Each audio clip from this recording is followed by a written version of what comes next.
प्रथम चरित्र के ब्रह्म ऋषि महाकाली देवता गायत्री छंद, नंदा शक्ति, रक्तदंतिका बीज, अग्नि तत्व और ऋग्वेद स्वरूप हैं। श्री महाकाली देवता की प्रसन्नता के लिए प्रथम चरित्र के जप में विनियोग किया जाता है। भगवान विष्णु के सो जाने पर मधु और कैटभ को मारने के लिए कमल जन्मा।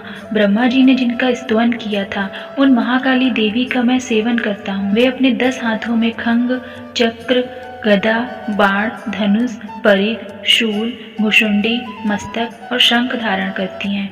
उनके 3 नेत्र हैं। वे समस्त अंगों में दिव्य आभूषणों से विभूषित हैं।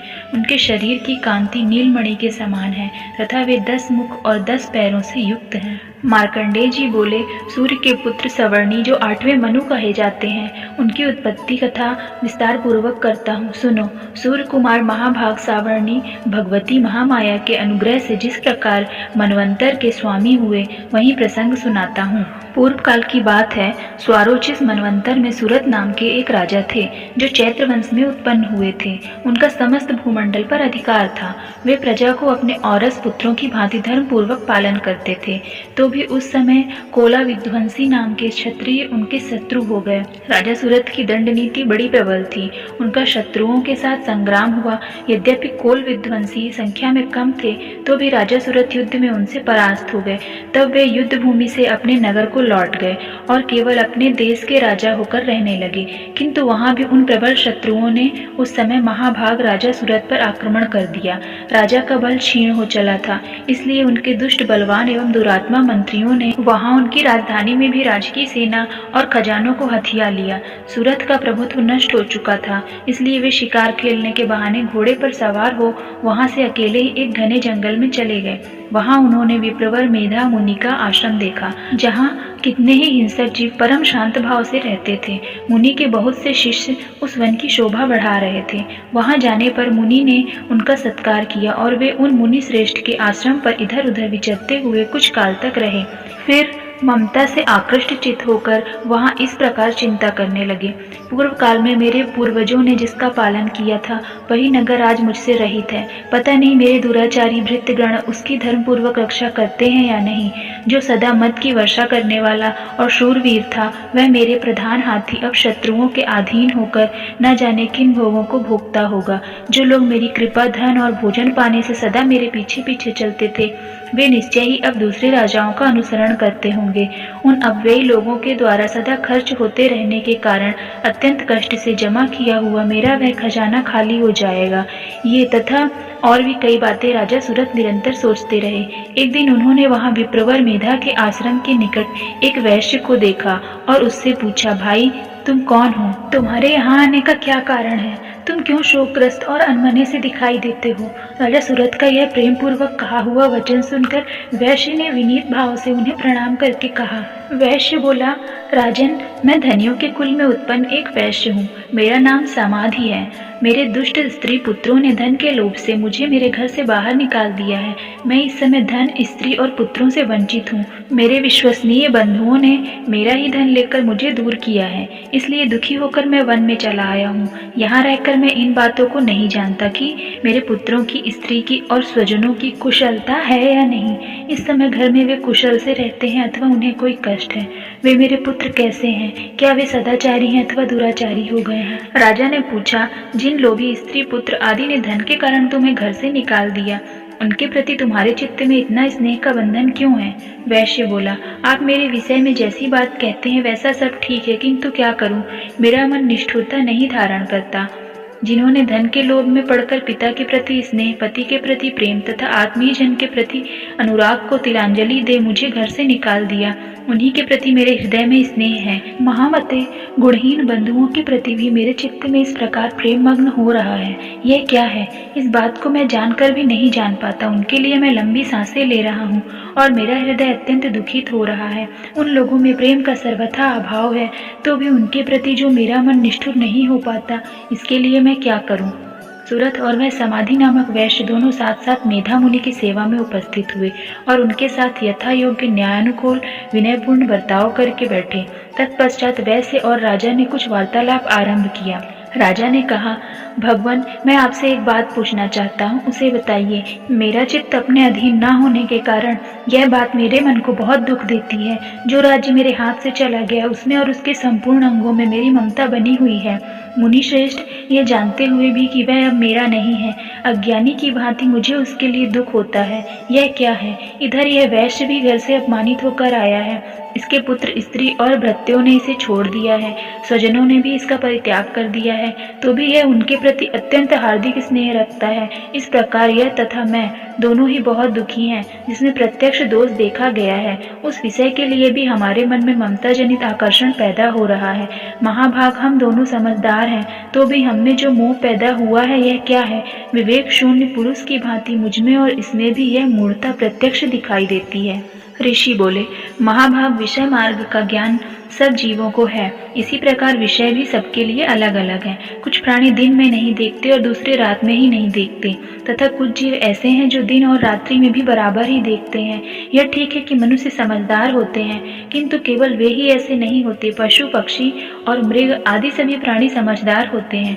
मनुष्यों की समझ भी वैसी ही होती है जैसी उन मृग और पक्षियों की होती है, तथा जैसी मनुष्यों की होती है वैसे ही उन मृग और पक्षी आदि की होती है।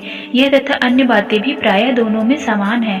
समझ होने पर भी इन पक्षियों को देखो, ये स्वयं भूख से पीड़ित होते हुए भी मोहवश बच्चों की चोंच में कितने चाव से अन्न के दाने डाल रहे हैं। नरश्रेष्ठ, क्या तुम नहीं देखते कि ये मनुष्य समझदार होते हुए भी लोभवश अपने किए हुए उपकार का बदला पाने के लिए पुत्रों की अभिलाषा करते हैं? यद्यपि उन सब में समझ की कमी नहीं है, तथापि वे संसार की स्थिति बनाए रखने वाले भगवती महामाया के प्रभाव द्वारा ममता में भंवर से युक्त मोह के गहरे गर्त में गिराए गए हैं।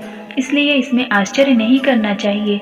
जगदीश्वर भगवान विष्णु की योगी निद्रा रूप जो भगवती महामाया है, उन्हीं से यह जगत मोहित हो रहा है। वे भगवती महामाया देवी ज्ञानियों के भी चित्त को बलपूर्वक खींचकर मोह में डाल देती हैं। वे ही इस संपूर्ण चराचर जगत की सृष्टि करती हैं, तथा वे ही प्रसन्न होने पर मनुष्यों को मुक्ति के लिए वरदान देती हैं। वे ही पराविद्या, संसार बंधन और मोक्ष की हेतुभूत सनातनी देवी तथा संपूर्ण ईश्वरों की अधीश्वरी हैं। राजा ने पूछा, भगवत, जिन्हें आप महामाया कहते हैं वे देवी कौन है? ब्रह्मांड में उनका आविर्भाव कैसे हुआ तथा उनके चरित्र कौन कौन है? ब्रह्मवेत्ताओं में श्रेष्ठ महर्षि उनकी देवी का जैसा प्रभाव हो, जैसा स्वरूप हो और जिस प्रकार प्रादुर्भाव हुआ हो, वह सब मैं आपके मुख से सुनना चाहता हूँ।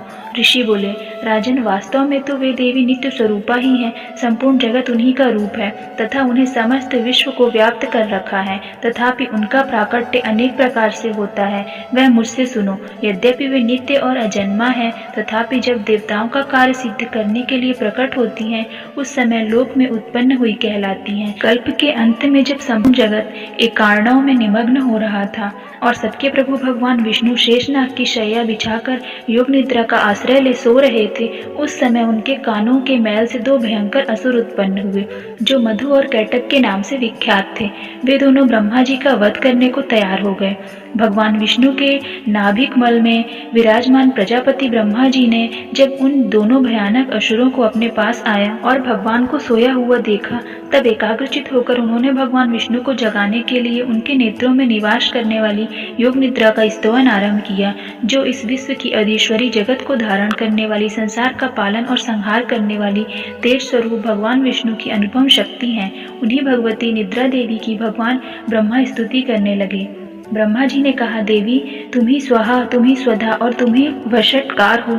स्वर भी तुम्हारे ही स्वरूप हैं। तुम ही जीवन दायनी सुधा हो। नित्य अक्षर प्रणव में आकार, उकार, मकार, इन तीनों मात्राओं के रूप में तुम ही स्थित हो, तथा इन तीनों मात्राओं के अतिरिक्त जो बिंदु स्वरूप नित्य अर्ध मात्रा है, जिसका विशेष रूप से उच्चारण नहीं किया जा सकता, वह भी तुम ही हो। देवी, तुम ही संध्या, सावित्री तथा परम जननी हो। देवी, तुम ही इस विश्व ब्रह्मांड को धारण करती हो।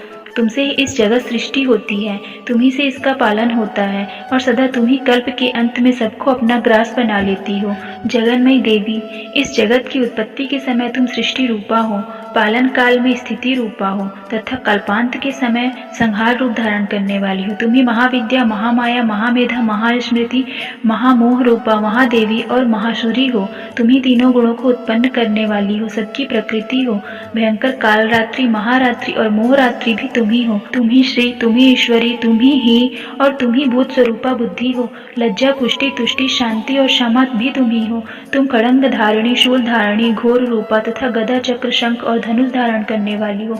बाण, भुषुंडी और परी ये भी तुम्हारे अस्त्र हैं। तुम सौम्य और सौम्यतर हो। इतना ही नहीं, जितने भी सौम्य एवं सुंदर पदार्थ हैं उन सबकी अपेक्षा तुम अत्यधिक सुंदरी हो। पर और अपर, सबसे परे रहने वाली परमेश्वरी तुम ही हो। स्वर स्वरूपे देवी, कहीं भी सत असत रूप जो कुछ वस्तुएं हैं और उन सब की जो शक्ति है वह तुम ही हो। ऐसी अवस्था में तुम्हारी स्तुति क्या हो सकती है? जो इस जगत की सृष्टि, पालन और संहार करते हैं उन भगवान को भी जब तुमने निद्रा के अधीन कर दिया तब तुम्हारी स्तुति करने में यहाँ कौन समर्थ हो सकता है? मुझको भगवान शंकर तथा भगवान विष्णु भी तुमने ही शरीर धारण कराया है, अतः तुम्हारी स्तुति करने की शक्ति किसमें है? देवी, तुम तो अपने इन उदार प्रभावों से ही प्रशंसित हो। ये जो दोनों दुर्धुष असुर मधु और कैटभ हैं, इनको मोह में डाल दो और जगदीश्वर भगवान विष्णु को शीघ्र ही जगा दो। साथ ही इनके भीतर इन दोनों महान असुरों को मार डालने की बुद्धि उत्पन्न कर दो। ऋषि कहते हैं, राजन, जब ब्रह्मा जी ने वहां मधु और कैटभ को मारने के उद्देश्य से भगवान विष्णु को जगाने के लिए तमोगुण की अधिष्ठात्री देवी योग निद्रा की इस प्रकार स्तुति की, तब वे भगवान के नेत्र, मुख, नासिका, बाहु, हृदय और वक्ष स्थल से निकलकर अव्यक्त जन्मा ब्रह्मा जी की दृष्टि के समक्ष खड़ी हो गईं। योग निद्रा से मुक्त होने पर जगत के स्वामी भगवान जनार्दन उस एकार्णव के जल में शेषनाग की शैया से जाग उठे। फिर उन्होंने उन दोनों असुरों को देखा। वे दुरात्मा मधु और कैटभ अत्यंत बलवान तथा पराक्रमी थे और क्रोध से लाल आंखें किए ब्रह्मा जी को खा जाने के लिए उद्योग कर रहे थे। तब भगवान श्री हरि ने उठकर उन दोनों के साथ 5000 वर्षों तक केवल बाह्य युद्ध किया। वे दोनों भी अत्यंत बल के कारण उन्मत्त हो रहे थे। इधर महामाया ने भी उन्हें मोह में डाल रखा था, इसलिए वे भगवान विष्णु से कहने लगे, हम तुम्हारी वीरता से संतुष्ट हैं, तुम हम लोगों से कोई वर मांगो। श्री भगवान बोले, यदि तुम दोनों मुझ पर प्रसन्न हो तो अब मेरे हाथ से मारे जाओ, बस इतना सा ही मैंने वर मांगा है, यहाँ दूसरे किसी वर से क्या लेना है। ऋषि कहते हैं, इस प्रकार धोखे में आ जाने पर जब उन्होंने संपूर्ण जगत में जल ही जल देखा, तब कमल नयन भगवान से कहा, जहाँ पृथ्वी में जल में डूबी हुई ना हो, जहाँ सूखा स्थान हो, वहीं हमारा वध करो। ऋषि कहते हैं, तब तथास्तु कहकर शंख, चक्र और गदा धारण करने वाले भगवान ने उन दोनों के मस्तक अपनी जांघ पर रखकर चक्र से काट डाले। इस प्रकार ये देवी महामाया ब्रह्मा जी की स्तुति करने पर स्वयं प्रकट हुई थी। अब पुनः तुमसे उनके प्रभाव का वर्णन करता हूँ, सुनो। इस प्रकार श्री मार्कंडेय पुराण में सावर्णिक मनवंतर की कथा के अंतर्गत देवी महात्म्य में मधु कैटभ वध नामक पहला अध्याय पूरा हुआ।